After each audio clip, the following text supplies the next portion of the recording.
आज आई गेले होते मार्केटमध्ये, भरपूर अशी भाजी आणली, पण आई आता घरी नाही, आई गेले बाहेर, तर सगळी भाजी मलाच निवडायची आहे। तर म्हटलं आता मला भूक पण लागलेली बरं का, तर मॅगी बनवायला ठेवली आणि मग मॅगी बनती, मॅगीकडे लक्ष देते ना, इथं सगळी भाजी डिवाइड करून घेते, म्हणजे जी धुवायची वेगळीकडे आणि जी निवडायची ना ते वेगळीकडे, म्हणजे टोमॅटो हिरमिरची ते सगळं धुवायचं आहे मला।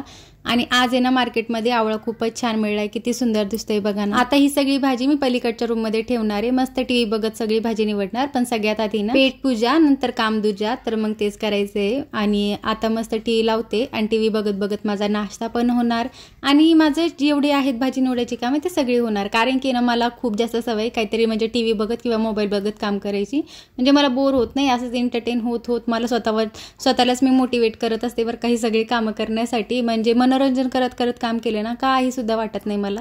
तर ही माझी सवय, ही तुमची सवय आहे का ते पण मला कमेंट करून नक्कीच सांगा। आणि असं टीव्ही बघत बघत मूवी बघत बघत माझी भाजी निवडून झालेली आहे। भेटूया नेक्स्ट व्लॉग मध्ये, बाय बाय।